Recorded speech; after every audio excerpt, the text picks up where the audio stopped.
মেয়ে এখন পছন্দ হয়েছে, ধার্মিক মেয়েকে বিবাহ করতে যেতে হবে। চাঁপাইনবাবগঞ্জ, নাটোর, বাগমারা, আপনার নওগাঁ, এসব নীতি চলবে না। মেয়েকে দেখতে যাবে ছেলে, বাপ নয়, বন্ধু বান্ধব নয়। নিতান্তই ছেলে তার মাকে সাথে নিতে পারে, তার বোন খালাকে সাথে নিতে পারে। মুখমণ্ডল দেখবে, হাত দেখবে, পা টাকনো পর্যন্ত দেখতে পারে। এটা হলো পছন্দের দিক। দেখে টাকা দেওয়া যাবে না।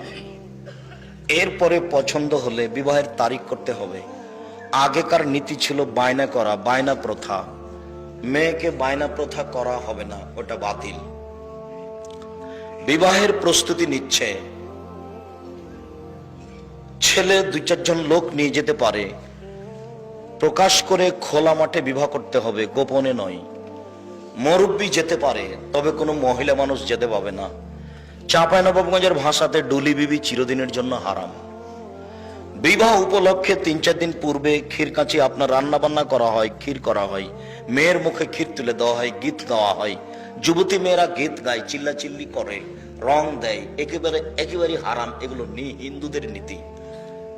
আজ থেকে বাগমারা থানায় আর কোনো পরিবারে মেয়েরা বিবাহে নাচবে না, দৌড়াদৌড়ি করবে না, রং মাখাবে না, সবাই মিলে ছেলের গায়ে হলুদ মাখাবে না।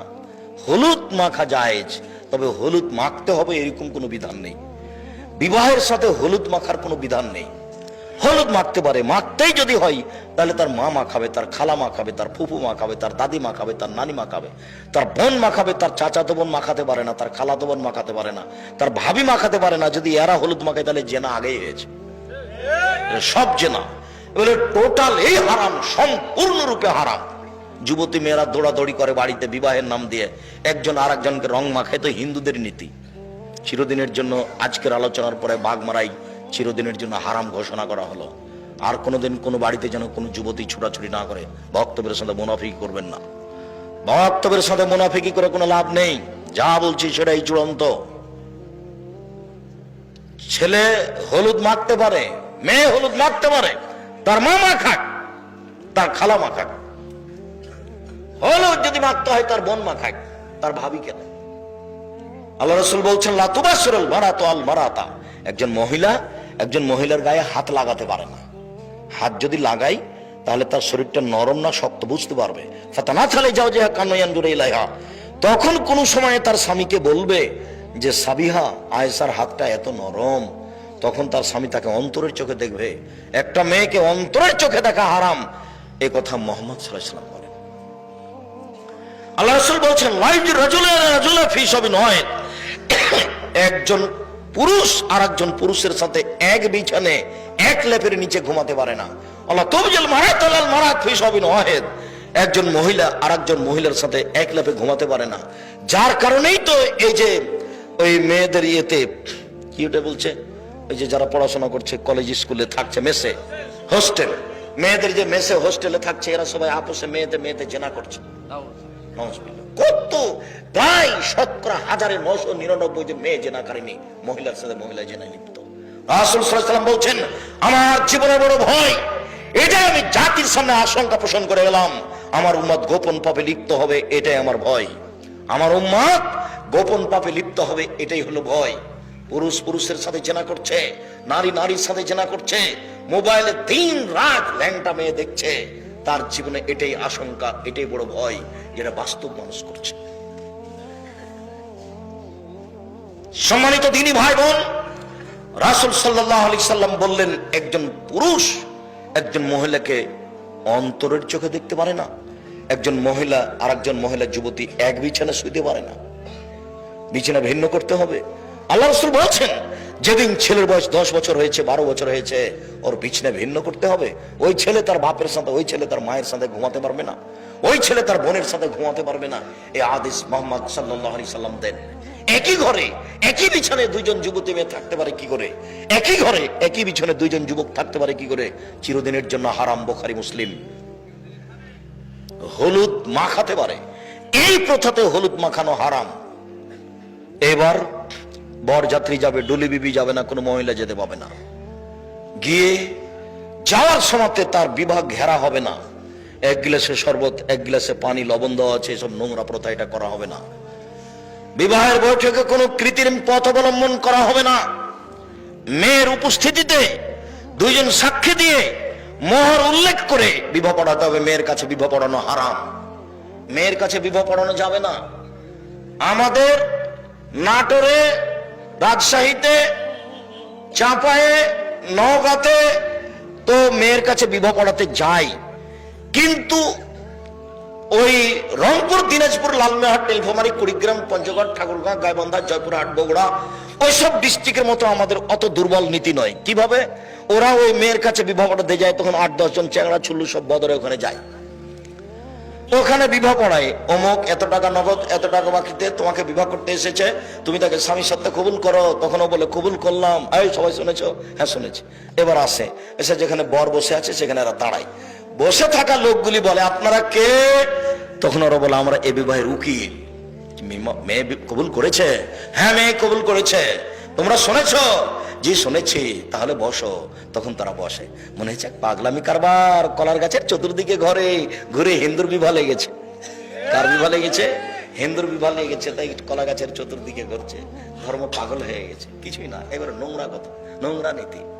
দুইজন সাক্ষী, খুতবা হবে আগে।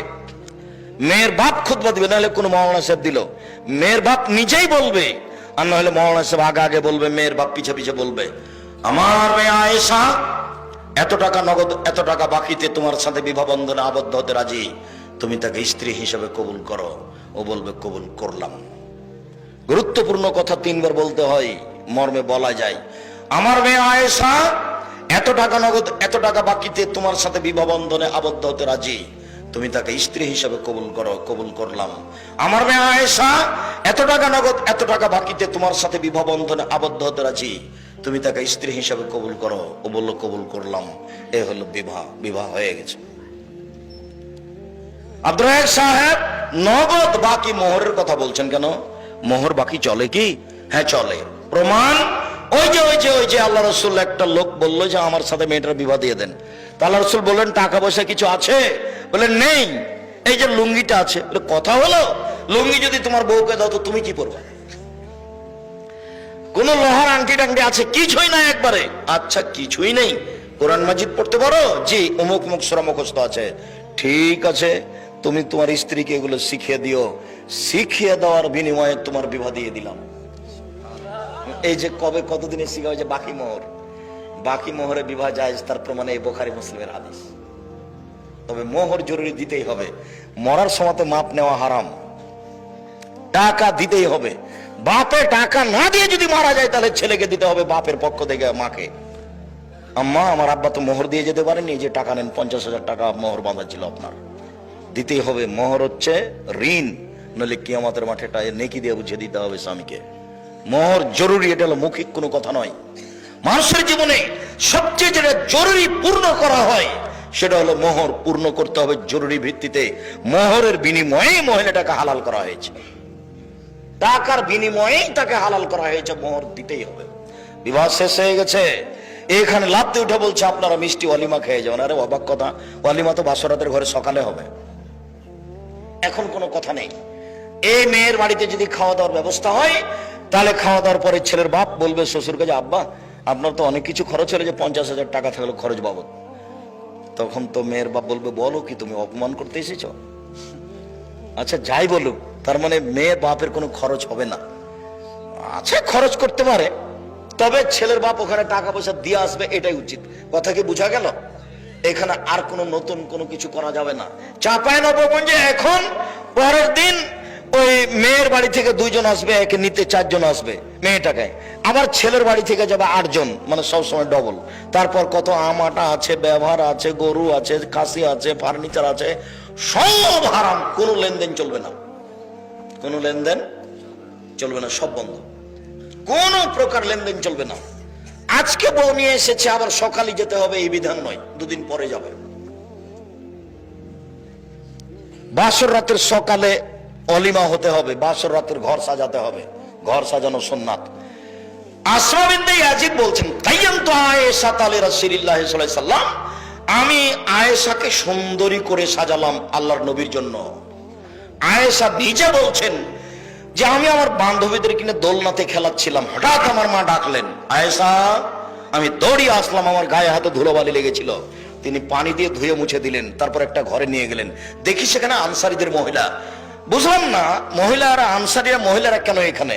তারা আমাকে সুন্দরী করে সাজালো। তবে আয়েশা রাদিয়াল্লাহু আনহা বলছেন না যে আমাকে কি দিয়ে সাজালো। আসমা বিনতে ইয়াজিদ বলছেন আমি তাকে সুন্দরী করে সাজালাম। কি দিয়ে সাজালেন এটা তিনি উল্লেখ করেননি। সবকিছু ব্যবহার করা যাবে যদি জিনিস বৈধ হয়। মেয়েদের সুগন্ধি যা দেখতে পাওয়া যায়, গন্ধ পাওয়া যায় না। পুরুষের সুগন্ধি যা গন্ধ পাওয়া দেখতে পাওয়া যায় না, গন্ধ পাওয়া যায়। পুরুষের সুগন্ধি যা দেখতে পাওয়া যায় না, গন্ধ পাওয়া যায়। নারীদের সুগন্ধি যা গন্ধ পাওয়া যায় না, দেখতে পাওয়া যায়। নারীদের সুগন্ধি যা গন্ধ পাওয়া যায় না, দেখতে পাওয়া যায়। তাহলে পাউডার হোক, আসকারা মাস্কারা যাই হোক, সবই ওরা ব্যবহার করতে পারে, ভুরুপেন টুরুপেন যা কিছু আছে। তবে সেটা বৈধ হতে হবে। উল্লেখ্য যে টিপ দিতে পাবে না, উল্লেখ্য যে নখে নেইল পালিশ দিতে পাবে না। এটা ইহুদি খ্রিস্টানদের পতিতালয়ের মেয়েদের বৈশিষ্ট্য। কপালে টিপ দেওয়া হিন্দুদের বৈশিষ্ট্য।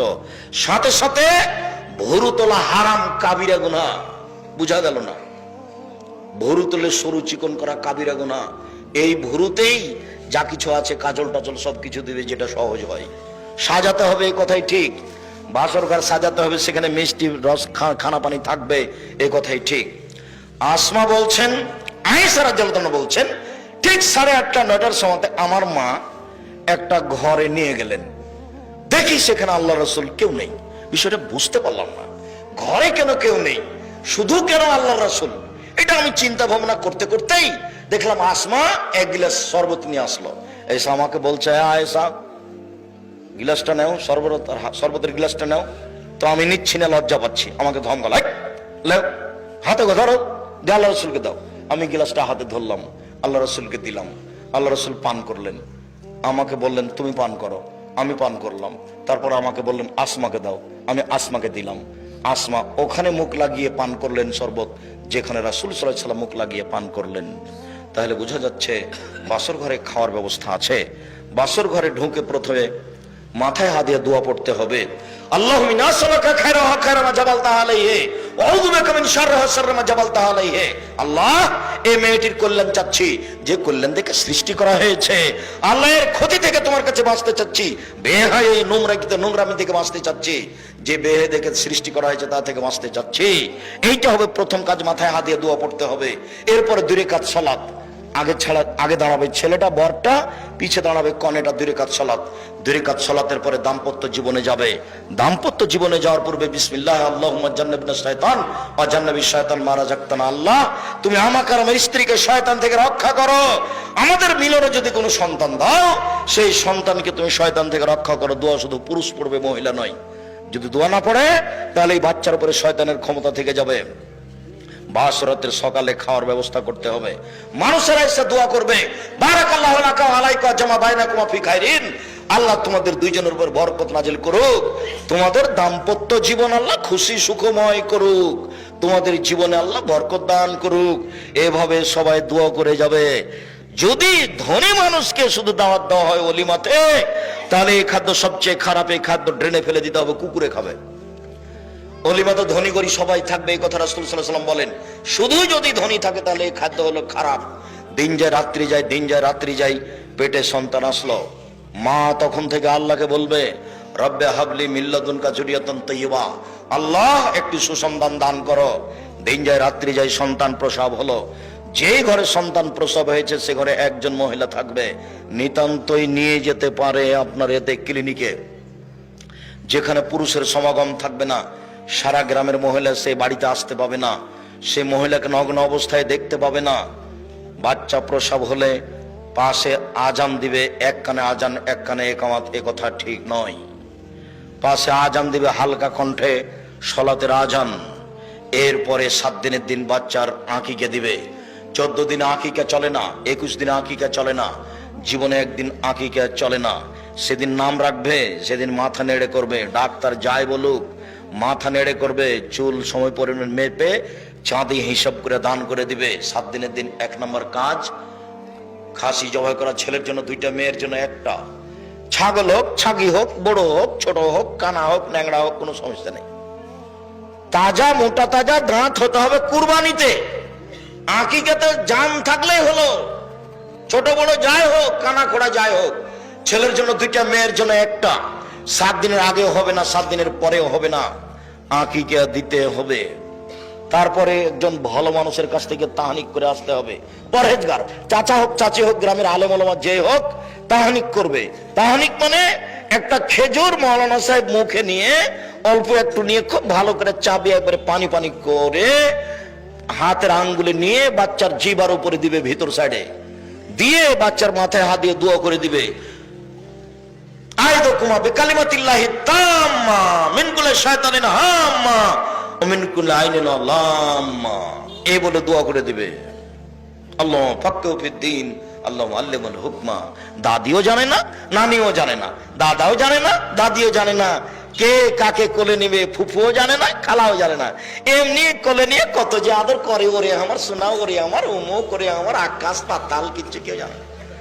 জিজ্ঞাসা করেন আপনি, এই যত মহিলা আছে, এই ছেলে তোমার মাকে জিজ্ঞাসা করবে, আপনি আপনার স্ত্রীকে জিজ্ঞাসা করিয়েন তো, আচ্ছা তুমি যে আমার বোনের ছেলেটাকে কোলে নিলে কি বলেছো বলো তো? মহিলা হোক পুরুষ হোক, বাচ্চার মাথায় হাত দিয়ে বলতে হবে, আইজুকা বিকালিমাতিল্লাহি তাম্মা, তোমার ব্যাপারে আমি আল্লাহর কাছে আশ্রয় চাচ্ছি আল্লাহর পূর্ণ কালেমা দিয়ে, মিন কুল্লি শাইতানিন হাম্মা, সব শয়তানের ক্ষতি হতে, বিষাক্ত প্রাণী হতে, অমিন কুল্লি আইনিন লাম্মা, প্রত্যেক বিষাক্ত চক্ষু হতে,